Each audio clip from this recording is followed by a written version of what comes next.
away. I hope I left them with two. The first is I think they're terrific. I think the young people of Canada are absolutely amazing. I think our future is in incredible hands.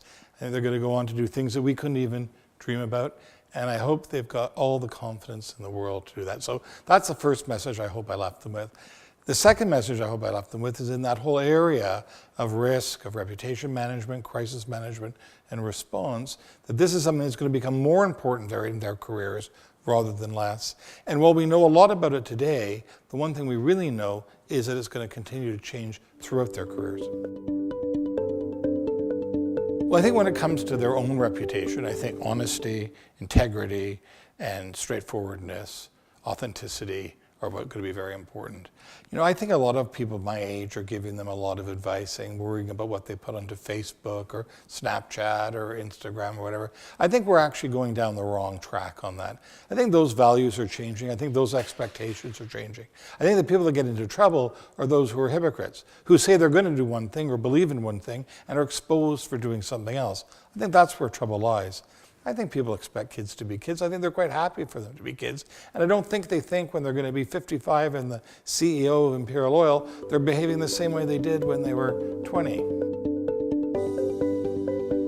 One essential step is before they find themselves into trouble. The best predictor of your success in managing a crisis is the extent to which you were prepared for the crisis. It's the work that you do in advance to decide, for example, how you're going to decide who is going to decide how certain you're going to have to be before you decide. So the ones that do best in a crisis situation are the ones that have the discipline to get ready when there was no crisis. That's the most important thing. The second most important thing is the willingness to move quickly and the willingness to decide and to move quickly even when you're not certain.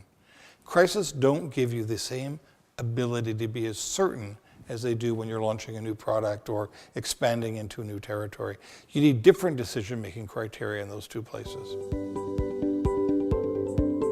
Contemporary governance, people understand that boards of directors own risk and own reputation.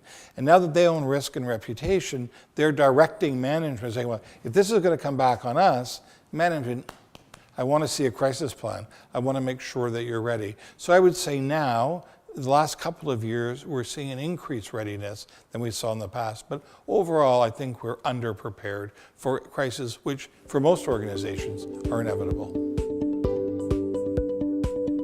It's both. It's made it easier because it's given us whole new communications tools, but it's also made it more challenging because someone who couldn't cause us any trouble before because they didn't have the resources to, has all the resources in the world. It's called a smartphone in their pocket. So on the one hand, we've had to readjust because the filters and the resources you need to cause trouble don't exist anymore. Someone can be mad at an airline counter, take a picture, and boom, off you go. By the same token, or the other side of the coin, you can also actually fix problems much more easily than you could in the past. In the past, you'd have to take out giant ads in the newspaper, big ads on television. You'd have to worry about the geography of the markets that you were advertising in. Now you don't. You can just put a message out on Twitter. Ask Donald Trump.